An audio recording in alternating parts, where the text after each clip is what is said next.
Hi there, my name is Dr. Katie Saints, and this video is on reward systems. A lot of parents tell me that reward systems aren't working for them.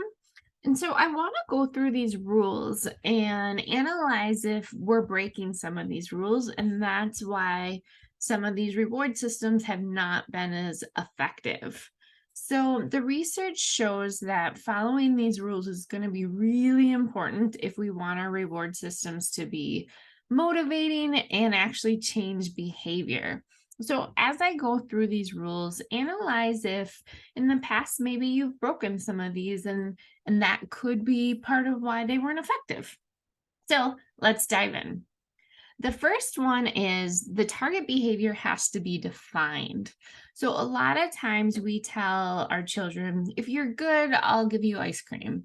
If you guys behave in the car, then I'll get you a treat when we get there. When we make statements like that, it's not clear what specific behavior we want our children to do. So, a lot of times our kids are actually super eager to please us. And if we give them really clear criteria, that they'll meet that criteria, but sometimes they just don't know what is expected. They don't know what good means. And so we want to make that crystal clear for them so there is no confusion possible. So we want to define for the entire car ride, if you keep your hands to yourself and your voice volume at a 2 or below, when we get there, then I will let you have a treat. You want to make that super, super clear and super defined. Next, tokens must be given immediately after the behavior.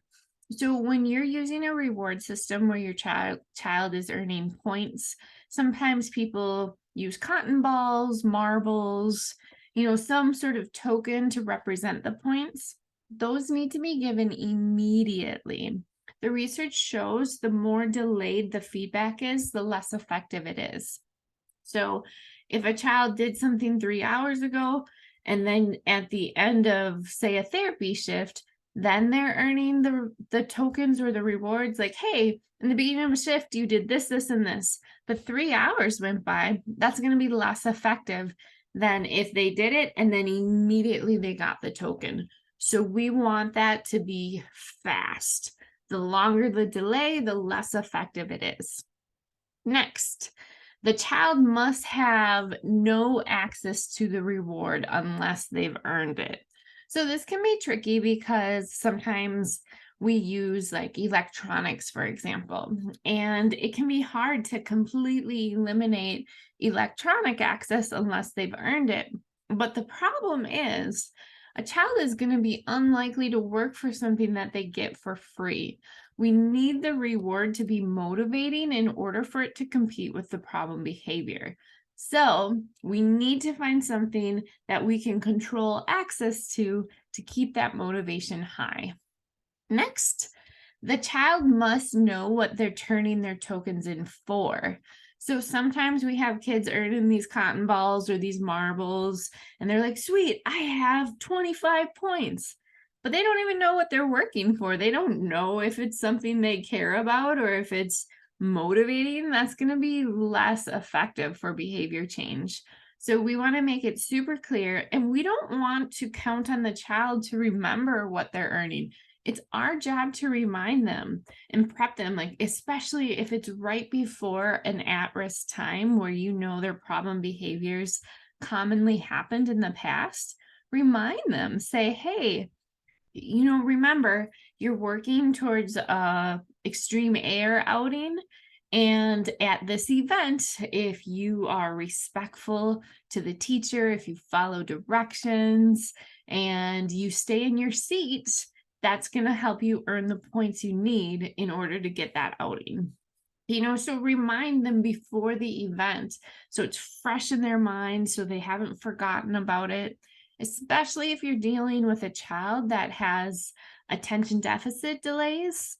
So if they struggle to remember things, if they struggle to stay on task, do not count on them to remember. It's our job to remind them so that it stays fresh in their mind and we can help them be successful then.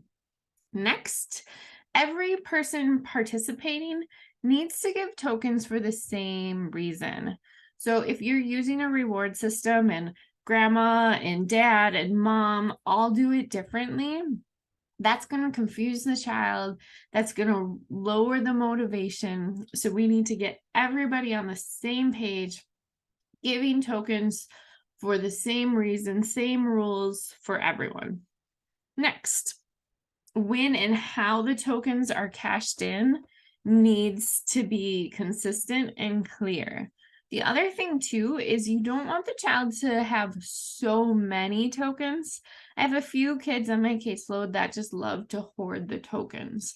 The problem is if they have 150 tokens or some insane number, why are you going to be motivated to work to earn more, right? If you have a plethora, the motivation lowers. So put a cap on how many they earn before they have to turn them in.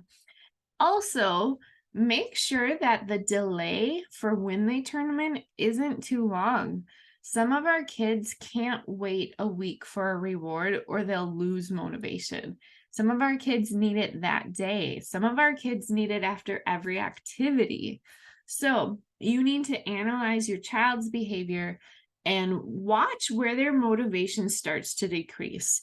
Is your kid a kid that needs it after every activity? Can they handle maybe a couple activities, a full day, a week?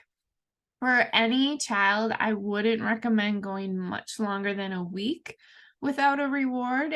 Some kids can handle longer than that, but the motivation is likely to really decrease after that point. Next, they cannot be allowed to have points taken away. So a lot of times what we see happen is a child's very motivated by this reward system. They're excited, but then they do something really naughty. They hit their sister or something like that. And so the parents are looking for a meaningful consequence to give. So they take away the rewards or they take away the points. But the problem with that is the research shows that if this is a possibility, it really ruins the motivation. So the child's thinking is, why would I work for this if it's just going to get taken away? So once the child earns the points, they should not be taken away. Those points are theirs. They earned them, and we need to come up with a different consequence if we want to, deal with some problem behavior that doesn't have to do with this reward system. That's super important. So the next thing is the reward itself. So a problem we run into a lot is we pick a reward and we stick with it. But what is motivating to the child is going to change. And maybe it worked for 3 days, but now they're sick of it. So doing a preference assessment every time is going to be really important so that they know that they're working for something they care about. So what I mean by preference assessment is simply asking the child, what do you want to earn?